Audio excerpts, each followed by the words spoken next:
Now that a new game is about to release in a few days, I thought I'd talk about one of the games that is the absolute best games that EA has ever produced, and my absolute go-to game when I have nothing else to do.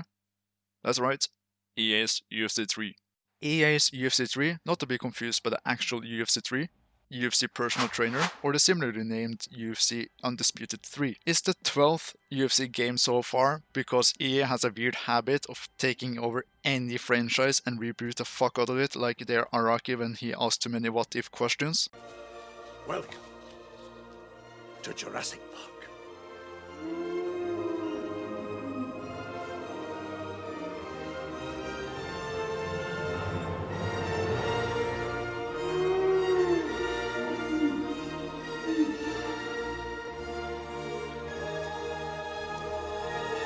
I personally never played anything else than the first Undisputed game, where a completely humble brag became the top 100 players in the world before my summer vacation was over in 2009. My main character was Sean, the muscle shark Shirk, and I used to submit every person who dared to step in front of the tiny little roid abuser, and submissions worked by spamming triangle, square, circle, and X as fast as you can. As I played the Rocky game for GameCube one too many times with a dad who had the benefit of a proper hand-to-eye coordination mixed with a relentless will to win, I'm the fastest hand in the West when it comes to pressing buttons. I literally placed my controller under my chin and pressed all the buttons at max speed, like I was playing a violin. As much as I loved that game, I never got the others by the simple fact that I didn't have money, because of laziness and child labor is generally frowned upon. Also I had the choice of getting the pro game! Or wait a couple of months to get the EA Sports new game called MMA with Theodore on the cover. I chose the latter, and honestly I probably did the wrong choice. Begin with the champion! But UFC 3 is completely unrecognizable from those days, as they redid the entire stand-up from UFC 2, so no longer is it like a glorified static fighting game that we have come to see for the past 30 years. More on that later. You enter the game for the first time, you got a couple of options. But if you were shoe-fed the promotional campaigns back in the day, then the first thing that catches your attention is the Ultimate Team mode. And it's quite recognizable from EA's previous one-armed bandit iterations, so you might want to try that one out. Pro tip, don't bother. No, seriously, I played thousands of hours and I know how to deal with most situations, but it's so ridiculously pay to win, it's actually kind of funny. Trust me, you don't get to my level in this shit from playing an hour, and in all this time I've gotten hundreds of cards, and the best fighters I have is Matt Serra and Chris Cyborg, which are elite fighters of 4 stars. But I could just as well play with my dick as a controller, because every time I match up with someone, it's always against the Pillar Man, and they just let it rip and spin me to death. These guys have spent a ridiculous amount of money, and I will show you how much the packs cost. How much you get for a buck. And finally I will reveal that one of the Pillarman Master cars cost as much as a whooping 10,000 coins at one point, which is absolutely insane. But even so, despite the adversaries I've faced, I have one accolade to my name, and that's being the guy with the longest submission streak in a week.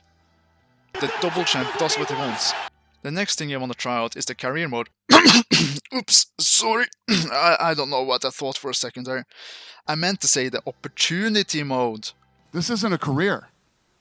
This is not a career. This is an opportunity. Here you can make your own character and become a UFC star. So what you want to do is obviously make a god of a man like Lars Monsen and just wreak havoc with this absolute unit. You start off in WVFA, and this is a good time as any to finally talk about the gameplay. Square and triangle serve as left hand and right hand respectively, likewise X and circle for the legs, just like in Tekken. The right analog stick is for engaging tie clinches by up and down, while the sides are for takedowns. R2 is to block. R2 plus L2 is to block the belly button. L2 is to attack towards the body. R1, L1 and a combination of both is attack and move modifiers. That's pretty much it. Easy to understand but hard to master, as you gotta keep in mind that your legs, body and head have different health points that can easily end you if you're not careful. Also, stamina is key, maintain it at all costs. After you pick up your first win, you get a very convenient amount of money to join a gym, but if you want to have the true Lars Monsen experience, you will just sit in your basement, drink protein shakes and talk shit on the social media. From here you have a set amount of fights that will lead up to a fight with your rivalry, that will always lead up to a new contract, which leads to a new rivalry. Even in a game like this, EA just can't give you the freedom of choice. It's scripted as shit. It should have just been ranking, challenge opponents, get Fight of the Night awards, and challenge top guys, and you can become a champ within 4 straight wins, like it does happen quite a bit in the real thing. But no, you're expected to have 12 wins without losses, and still be unranked. Like, imagine, Habib has 12 wins in a row right now, and if you watch the trailers, it made it seem like you could trash talk like the McGregors at press conferences and shit. Nope. That's a cutscene that Megan O'Leary will just talk about, and it is not based on any interactions whatsoever. Hey everyone, I'm Megan O'Leary, and it's time for your UFC and this Minute. Is your UFC Minute. He's been a world champion in multiple weight classes. He's made a ton of money. Which is a set of 3 responses, which are 1. Nice, 2. McGregor, and 3. Tough guy. It's honestly not fun at all, and it just comes off as forced. Apropos forced, once you become a champion, guess what the next task will be? A double champion. Just because one guy did it, now it's a fucking norm, and so it is in the game as well. You get no choice in the matter whatsoever. If you want to stay in your weight class, you get slapped silly and sent up a weight class. And if you think heavyweight will nullify this, then you'd be wrong. Cause it just sends you down regardless. And once you become a double champion, the next goal is to become a legend, which is also called the grind part. This is the point when fights have no enjoyment, especially when you stop fighting Michael Bisping and begin to fight Walter Woos because the year is now 2030 something and most UFC fighters are either retired or dead at this point. What's the money that you earn for? You might ask. To join gyms, and nothing else at all. Likewise with followers, it gets you more money after you become a champ in pay-per-view points.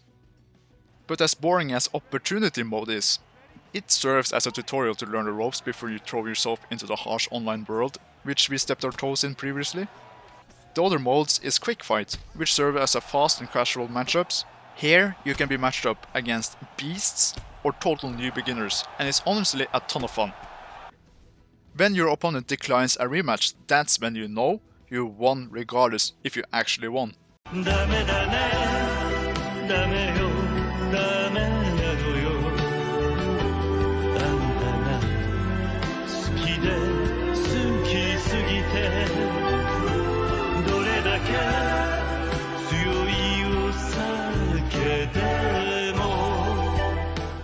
The other online mode is ranked, where there's divisions that serve as the same shit as bronze to platinum does in other games, but worse.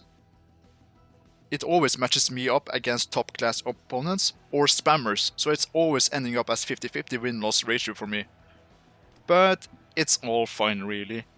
It means nothing in the end because you're awarded fuck all for being in the high division, so it's just like a slower but glorified quick match. The last online mode is live events, which will happen ever so often, where you get matched up with random guys and you will need to win an X amount of times to receive bronze, silver, gold, plat or diamond awards, with only a maximum of 3 losses.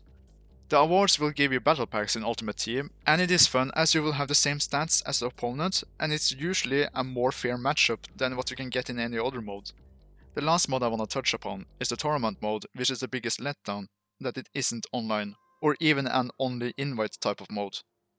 Because you can set up fighters to fight for the title in the last fight, and here you can mess with the settings like it being old school one night event and 2 bloody popes face each other at the end.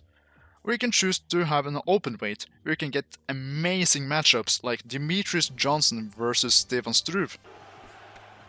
Or the matchup that we all have been waiting for, Michael, are you intoxicated? Bisping versus Joseph Benavidez, to get a true, like a kid trying to wrestle his dad feel. We're good now, we're good. He's okay, he knows his place. He's one of the little guys, I'm one of the big guys. You're an average size guy, way to go.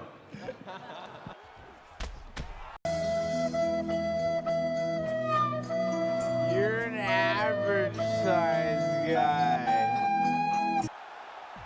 All in all, this is a fighting game that I'm extremely biased for, and I love it as much as I hate it. Regardless of what I feel, I end up playing it weekly. And I've done that ever since release. So I will give the game a rating of an 8 out of 10, given the easy to learn but hard to master aspect of it. shake it.